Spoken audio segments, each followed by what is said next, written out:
You see, I had a near-death experience earlier this year. And everything that they say about near-death experiences are true.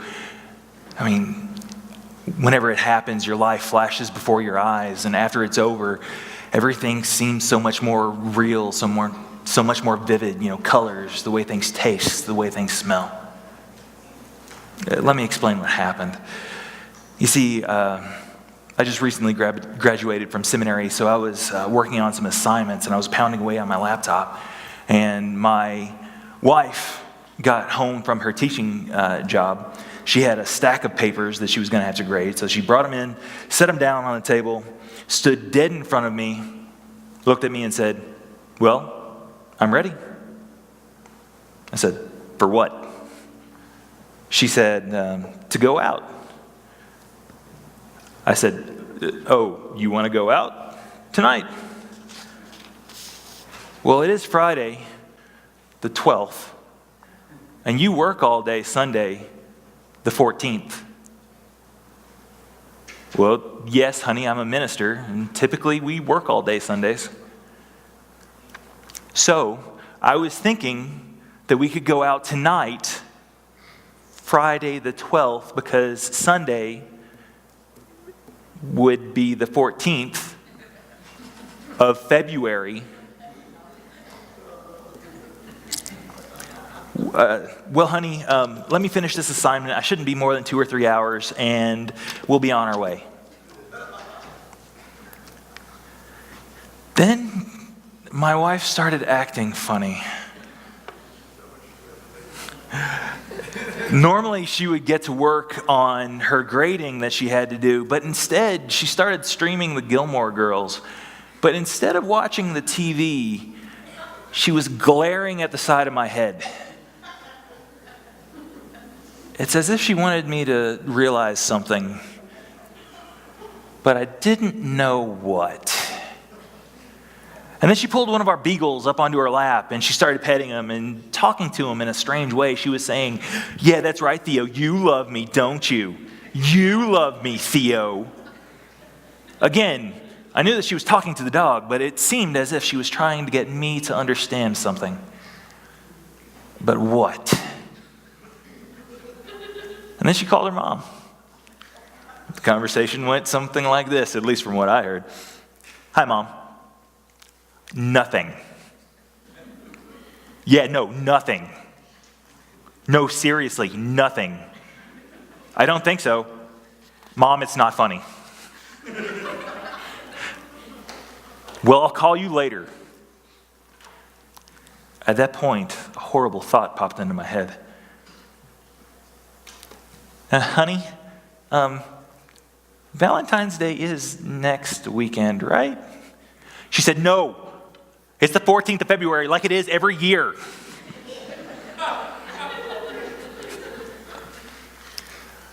And much like a hiker that hears a rattlesnake, every muscle in my body locked. I knew that if I didn't handle this situation perfectly, that I could be drawing the last breaths that I would ever breathe. So without making any sudden movements or making eye contact, I set my laptop down on the ground, very slowly worked my way back over to our stairs, ran upstairs as quickly as I could, got changed, came back downstairs and said, "Honey Bear, Sweetie Pie, Snuggle Muffin, I was thinking since I have to work all day Valentine's Day that we could go out tonight."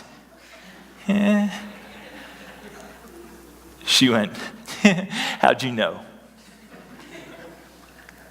So with my new lease on life, I have come to appreciate the beauty of unexpected grace. It's what my wife allotted to me that day, and it's the title of our sermon today. Whenever I was a child, much like other children, my father and my mother would read us bedtime stories. Me and my siblings would read us bedtime stories at night. But unlike other children, the stories weren't about dwarves or trolls or princesses. We had a story time Bible. And every night, my mom or my dad would read us a story out of the Bible. And obviously, every kid has their favorite stories. And I did too. Ehud, Mephibosheth, several other stories from the Old Testament.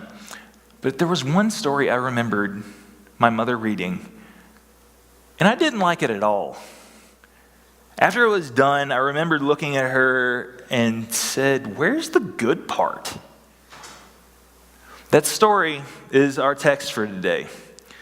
It's Elisha and the siege of Dothan. It might sound bad, but I didn't see the good part in the story, but cut me some slack. I was 6. And whenever we had worked our way through the Bible, I had heard stories of epic floods, of battles, of romance, drama, everything else. And for a 6-year-old, this story had nothing for me to sink my teeth into.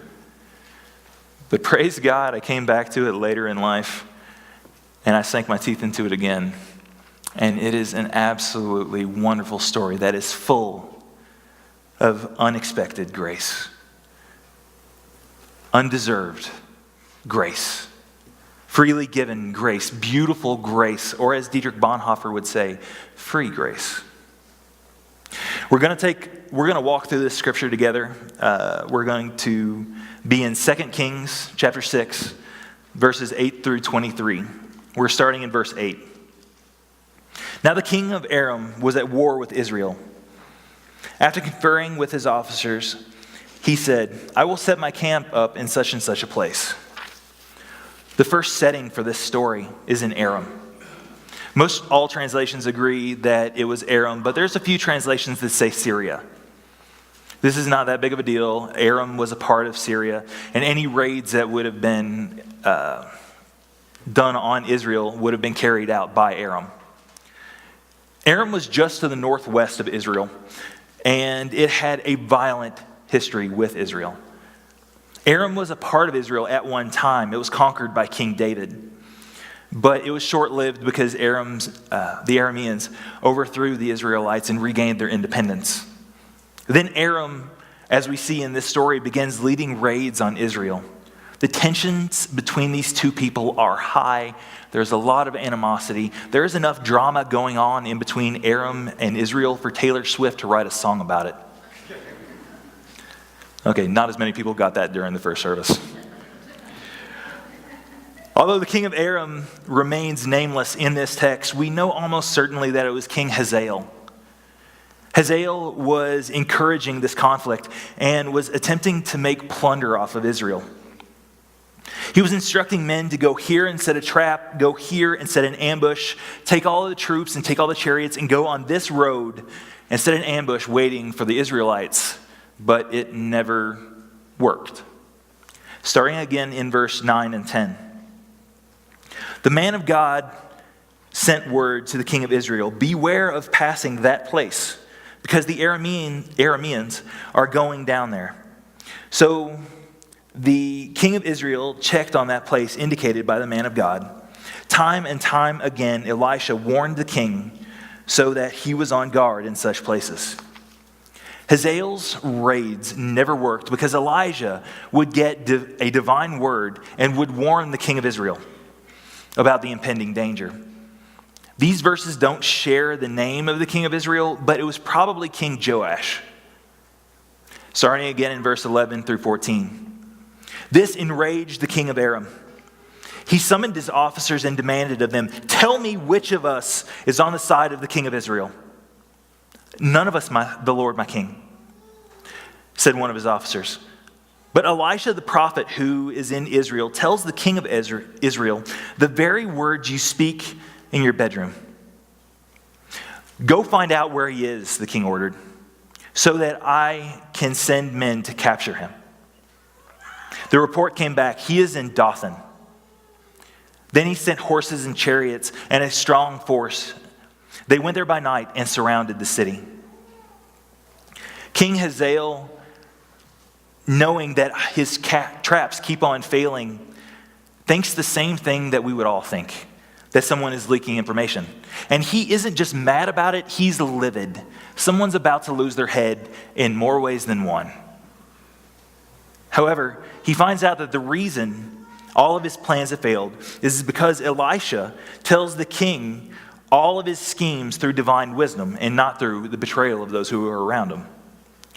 This brings me to my first point. that people act like who they are. And in this specific occasion, stupid people do stupid things. I wish I could have been in on this conversation. Hey, Larry, did that ambush we set for the Israelites work this time? No, my king. But why? We've set dozens of traps and none of them have worked, and I want to know why. Well, my king, Elisha, the man of God, knows about all of your ambushes and warns the Israelites about them before they happen. So the reason my ambushes have failed is because Elisha spoils all of my ambushes, because God tells him about every one of my ambushes. We have to stop them so that my ambushes will work. Right, my king. How are you going to stop Elisha from ruining all of your ambushes? We are going to send an ambush.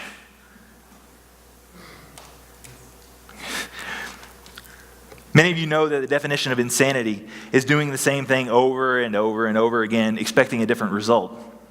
Hazael has sent out dozens and dozens of traps and schemes, and Elisha is the one that through divine wisdom and insight knows where all of the traps are going to be set, knows the time and how to avoid them.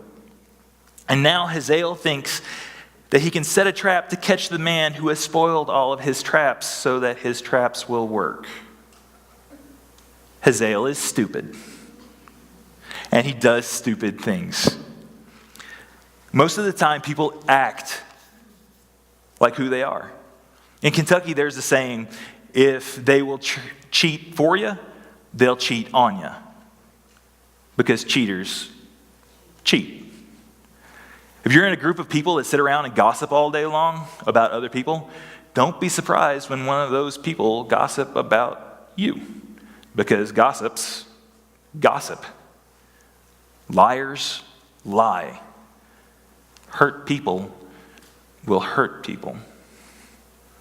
Non-Christians act like non-Christians, but there's one exception to this rule that I find ever so troubling.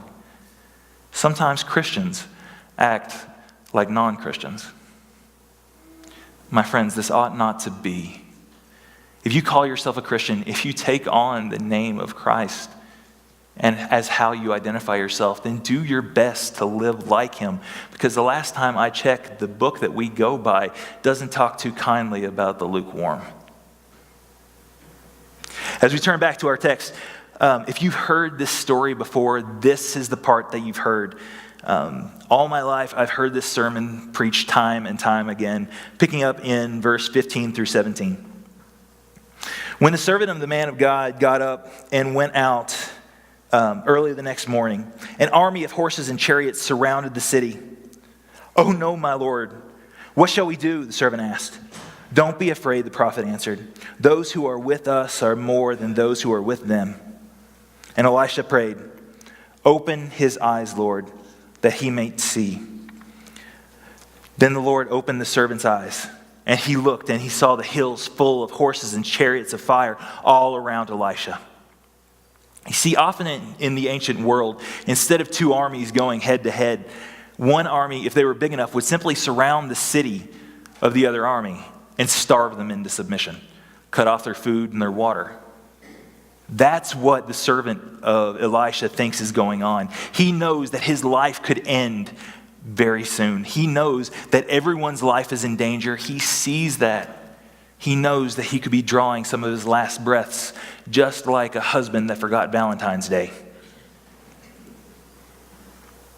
But Elisha is calm because he knows the true nature of what's going on. He knows because he sees what God is doing. My second main point is that the one that is with us is more than the ones that are with them. This message has been used countless times and in countless different ways. This verse has given Christians hope and encouragement when they are facing insurmountable odds. Churches that start new ministries to redeem communities from crime, from poverty, and to spread the gospel, They listen to the story and find comfort in Elisha's words. Don't be afraid. Those who are with us are more than those who are with them. Those that stand up for righteousness, those who stand up for the gospel, those that stand up even though everyone else is sitting down because they're intimidated, how much more is their authority and power because they step out on faith even though they might not be able to see everything like Elisha, but they take heart that they know that the forces of heaven are all around them. Unfortunately, this is where many ministers stop. They're trying to get a message together about how to encourage us, but they're missing one of the main points of this story. You see, this is the point whenever I was a child where I was really excited about what was going to happen next in this story. You see, we're in the Old Testament. There is an army of invaders. There's an army of angels. And I thought I knew what the good part was going to be, and I thought that it was next. I thought that the angels were going to draw their swords and they were going to bring these invaders to justice for trying to capture Elisha. But that's not what happens. We're picking up again in verse 18. As the enemy came down toward him, Elisha prayed to the Lord, "Strike this army with blindness." So he struck them with blindness, as Elisha had asked. Elisha told them, "This is not the road, and this is not the city. Follow me. I will lead you to the man that you're looking for." And he led them to Samaria. After they entered the city, Elisha said, "Lord, open the eyes of these men so that they can see." Then the Lord opened their eyes, and they looked, and there they were inside Samaria. When the king of Israel saw them, he asked Elisha, "Shall I kill them, my father? Shall I kill them?" "Do not kill them," he answered. "Would you kill those you have captured with your own sword or bow? Set food and water before them so that they may eat and drink and then go back to their master." So he prepared a great feast for them, and after they had finished eating and drinking, he sent them away, and they returned to their master. So the bands from Aram stopped raiding Israel's territory. My third and biggest key point to this story is that this story is about unexpected grace. The aggressor's armies are blind, and there is an army of flaming angels at Elisha's disposal. It's clear what could have happened, but it didn't. Instead of putting them to the sword, Elisha walked with them the 10 miles to Samaria.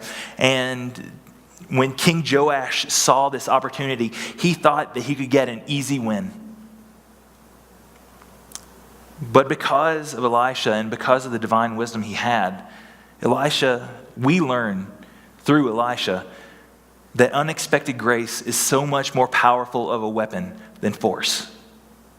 If you don't think so, apply unexpected grace with the next fight you have with your spouse.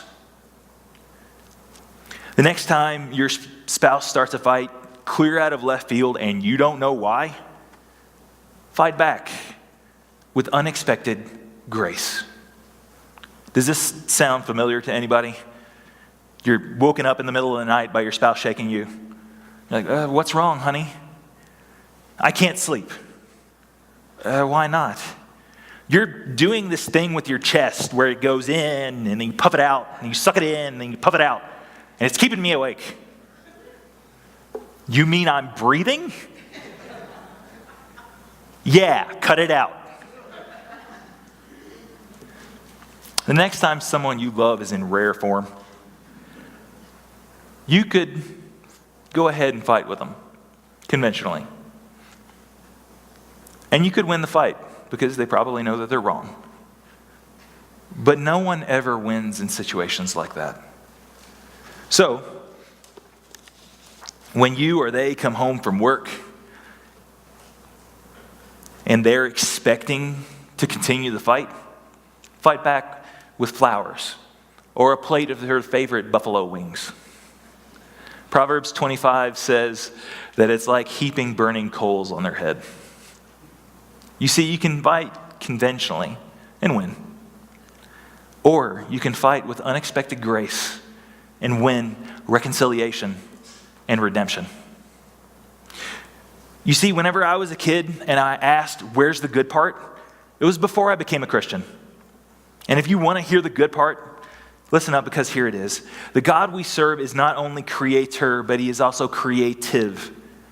Instead of God giving Israel the easy win, he uses unexpected grace to reunite two feuding nations. More so than that, in this story, we see how unexpected grace doesn't just bring healing to the immediate situation, but the grace can spill out onto everything around it. You see, in this story, we learn that the name of the city is called Dothan. And many times, ministers will just jump right over the name of the city because it's not really that important to the sermon. This time it is. You see, in ancient Israel, or in ancient Hebrew culture, the city of Dothan was as infamous and as well known to treachery and deceit as Waterloo is now known to defeat in our culture. But if you Google Dothan now, this is the story that comes up. A story of unexpected grace. Dothan was known in ancient times as the city where Joseph was sold into slavery by his brothers. That was what defined that city. But now, whenever we think of Dothan, this story of unexpected grace and the reconciliation of two peoples are what we think of and how people know the story. Well, this Bible lesson is all good. And we're learning about people that did things thousands of years ago. But what about us today? Well, let me summarize a few things. People act like who they are. What are your actions saying about who you are? Are your eyes open to what God is doing around you? Or are you so distracted by the armies of the enemies around us that you are completely blind to what God's doing? And this story is about unexpected grace. And your story is too. In a few minutes, we're going to enter into a time of invitation, and I want you to think about who in this story you identify with. As the servant running around screaming that the sky is falling, completely unaware that you're on the winning side, you're just blind to it. Or are you Elisha, and you've been called to extend unexpected grace to someone else so that redemption can take place? Or, as we've all been at one point in our lives, are you the men of Aram, standing blind and in desperate need of grace? The story of the siege of Dothan is a story that is just a taste of unexpected grace. It is nothing more than a foreshadowing of the real act of unexpected grace that we know of. This grace was so unexpected that the experts didn't know that it was coming. Grace so amazing that it split history in half, and so powerful that it changed the future of everyone who would accept it. This true act of grace is when God himself stepped into his own creation, taught us the truth about the life that we have and the reality thereof. He lived a perfect life only to lay it down, to pay the price for our sins that he never committed. Only to rise again on the third day, to give us hope and the knowledge that the one that is with us is greater than even death itself. God's grace was offered in part through Elisha. It is offered fully through Christ. Freely extended to anyone who would come to him and admit who they are, what they've done, and that they are in desperate need of grace. We're going to open a time of invitation, and I'm going to be here. So, would you come?